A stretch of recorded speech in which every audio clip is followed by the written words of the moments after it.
রূপাদি, ও রূপাদি, শোনো এদিকে। বলো, কি বলবে রিনাদি? কিছু না, তোমার সাথে একটু কথা বলবো তাই ডাকলাম। ও আচ্ছা, তাহলে বলো তো দেখি রিনাদি, এমন কি জিনিস যেটা সব বউদের কাছে থাকে কিন্তু বররা সেটা কিছুতেই খুঁজে পায় না? মোবাইলের চার্জার রূপাদি? না রিনাদি, হলো না। উত্তর হলো হাজব্যান্ড। কারণ বউদের থাকে কিন্তু বরদের তো শুধু উইশ করতে হয় হ্যাপি ম্যারিড লাইফ। একদম ঠিক বলেছ রূপাদি। আর একটা বলো তো, খেতে গেলে কমে, দিতে গেলে বাড়ে, বলো তো সেটা কি?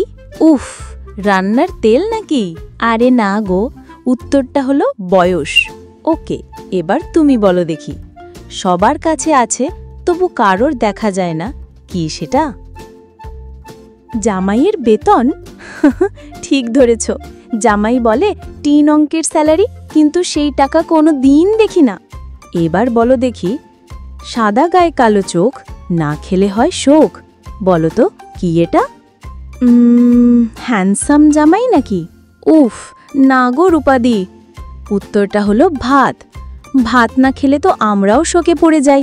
এবার আমি বলি, দেখতে লম্বা, কথা বলে বাটে, সব রান্নার নায়ক মশলায় কাটে, বলো তো কি? এইটা তো আমি জানি, এটা হলো ছড়ি। ঠিক ধরেছ, তবে আমাদের রান্নাঘরের আসল নায়ক তো আমি। দারুণ। এবার শোনো, দিনে পরে রাতে খুলে, তবু লজ্জা ঢাকে ফুলে, কি বলো তো? ওটা তো ঘোমটা।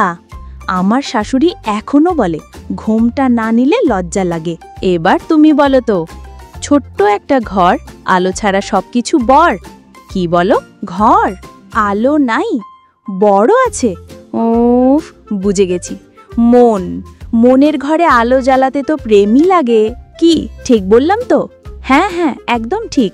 ঠিক আছে রিনাদি, এখন আসি, অনেক কাজ পড়ে আছে, আবার পরে কথা হবে। ঠিক আছে, আমিও তাহলে বাড়ি যাই। তারা দুইজনে তাদের নিজেদের বাড়ির পথে রওনা দিল।